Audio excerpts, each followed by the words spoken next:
This is the Steyr SSG 69.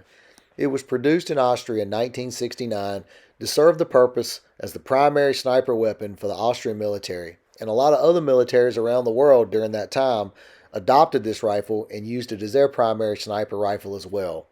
Before this rifle, most militaries that had sniper rifles either used a military rifle that was converted to fit the role of a sniper rifle, or they used a commercially available rifle that was tweaked by an armor to be a sniper rifle. The SSG-69 was the first bolt-action sniper rifle to use a fully synthetic stock.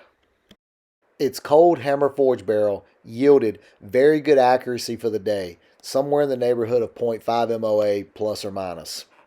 It has a 5-shot detachable rotary box magazine. And when we look at the magazine closely, you can see on the back it has a plastic window so you can see your rounds. This scope is a Kahles ZF69 6-42. There have been multiple reticles. This one has a typical German #1. There's also a range finding type reticle that you could find in these. And then there's a German #1 that actually has a line all the way across the top. It has some of the best optics that I've ever seen. I don't know if it's just the Kahles mystique about it.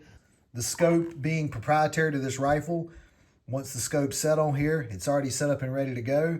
And as you can see these are meters: 100, 200, 300, 400, 500, 600, 700, and 800. You can see that this particular version has open sights. The military versions had open sights, and there have been variations in barrel length. This one's 24.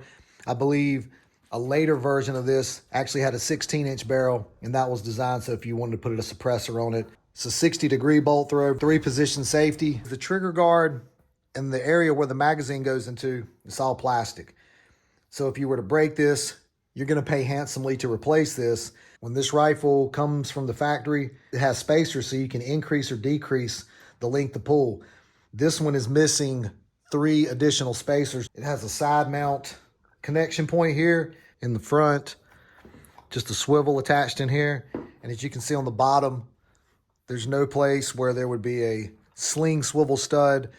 Some of the later versions of this rifle actually have a metal channel where you could buy a specific type of bipod that can be inserted into that channel and locked into place. So here in just a second, you'll see me take this out to the range and fire it. And I shot a box of 20 through here.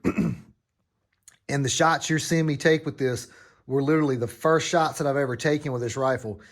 It's not one of these things where I sat there and did, 10 or 15 shots off camera and tweaked this and dialed it in.